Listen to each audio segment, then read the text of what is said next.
பணம் அப்படிங்கிறது எல்லாருக்குமே ஒரு அவசியம் தான். ஆனா அதையும் தாண்டி உறவுகள் ரொம்ப முக்கியமானது. அது வந்து ஒரு ரியலான ஒரு மக்களுக்கான ஒரு ஹீரோ. நம்ம நன்மைகள் செஞ்சுட்டு இருக்கிறதுக்கு நம்மளை தேடி நல்லதாவே நடக்கும் அப்படிங்கிறது ஒரு முன் உதாரணமா இருக்காரு பாலாண்ணா.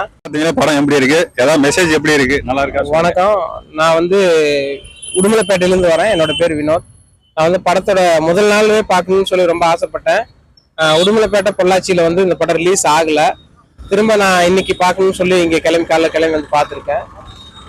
காந்தி கண்ணாடி அப்படிங்கிறது வந்து ஒரு எதிர்பார்ப்போட நம்ம பார்க்கும்போது ஃபர்ஸ்ட் ஹாஃப் ஃபுல் காமெடியா இருக்கு, நல்லா இருக்கு.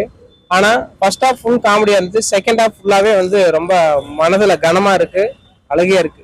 காரணம் என்னன்னா, பாலண்ணா அப்படிங்கிறவர் வந்து ஒரு சினிமாவின் ஹீரோவா இன்னைக்கு ஒரு படம் நடிச்சுட்டு பேரும் புகழ் வாங்கி அதுல ஒரு படம் சம்பாரிச்சு அதுல பணக்காரரா வாழ்ந்து இன்னொரு படம் எடுக்கணுங்கிற ஒரு ஆள் கிடையாது.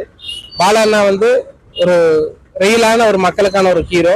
அவருடைய படத்துல வந்து என்ன மெசேஜஸ் இருக்குன்னா, ஒரு கணவன் மனைவியா இருக்காங்க, ஒரு மனிதாபிமான ஒரு மனிதர்களா இருக்கிறாங்க அப்படின்னா இன்னைக்கு நல்லா இருக்கலாம், லவ்வர்ஸா இருக்கலாம், கணவன் மனைவியா இருக்கலாம். ஏன்னா கல்யாணம் முடிச்சு 3 மாசத்துல டிவோர்ஸ் வாங்கிட்டு போற இந்த காலத்துல தன்னுடைய 60ஆம் கல்யாணத்து வரைக்கும் நேசிச்சு அது இன்னுமே காதலா வாழ்ந்துட்டு இருக்கிற ஒரு கதை தான் வந்து காந்தியோட கண்ணாடி கதை. ஆனா அது மிக அழகா வந்து சொல்லியிருப்பாங்க.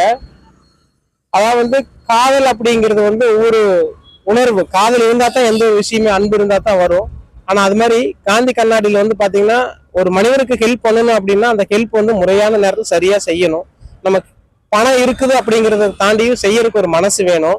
இன்னைக்கு பாலா அண்ணா நிறைய குழந்தைகள் படிக்க வைக்கிறதுக்கும், நிறைய பேருக்கு வீடு கட்டி கொடுக்கும், நிறைய ஹெல்ப் பண்றாரு. இது அவரோட பேரும் புகழுக்கும் ஒரு பப்ளிசிட்டிக்காக அவர் பண்ணல, அவர் உண்மையுமே மனதார பண்றாரு. அதே மாதிரி தான் இந்த இளைஞர்கள், வருங்கால இளைஞர்கள் எல்லாரும் பாலா அண்ணா மாதிரி தன்னால முடிஞ்ச உதவி, நீங்க வந்து ஒரு நாளைக்கு வந்து 1000 ரூபாய் சம்பாதிக்க 1000 ரூபாய் கொடுக்கணும், உன்னால முடிஞ்ச உதவி கஷ்டப்படுறவங்களுக்கு அவங்களுக்கு பார்த்து ஒரு ஹெல்ப் பண்ணணும் அப்படிங்கிறது ஒரு பாலா அண்ணாவோட ரசிகனா நான் சொல்றேன். இப்போ பாலா அண்ணா வந்து முதல் படத்துல ஹீரோவா நடிச்சிருக்காரு, லாரன்ஸ் சார் சொன்னாரு. அதுக்கப்புறம் அவர் நடிச்சிருக்காரு வாய்ப்புகள் தேடி. இவ்வளவு சீக்கிரமா அவர் வளர்ந்துட்டு வந்திருக்காரு அப்படின்னா அவரோட நல்ல மனசுதான் காரணம். ஒரு நம்ம நன்மைகள் செஞ்சுட்டு இருக்கிறதுக்கு நம்மளை தேடி நல்லதாவே நடக்கும் அப்படிங்கிறது ஒரு முன் உதாரணமா இருக்காரு பாலா அண்ணா. பணம் அப்படிங்கிறது எல்லாருக்குமே ஒரு அவசியம் தான். ஆனா அதையும் தாண்டி உறவுகள் ரொம்ப முக்கியமானது. அது நண்பர்.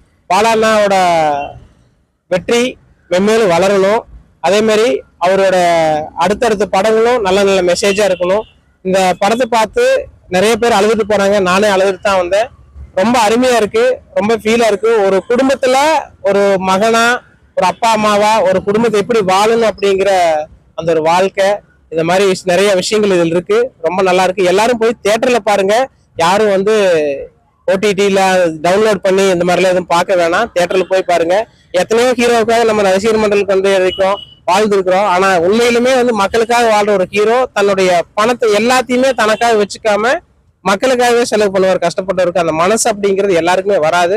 நம்ம கையில ஒரு 1000 ரூபாய் இருந்தாலும் அந்த 1000 ரூபாய் நம்ம செலவு பண்ணலாம்னு தான் தோணுமே தவிர, அந்த 1000 ரூபாய மற்றவங்களுக்கு ஒரு செலவு பண்ணணும் அப்படிங்கிற ஒரு மனசுதான் வந்து மிகப்பெரிய ஒரு உதாரணம்.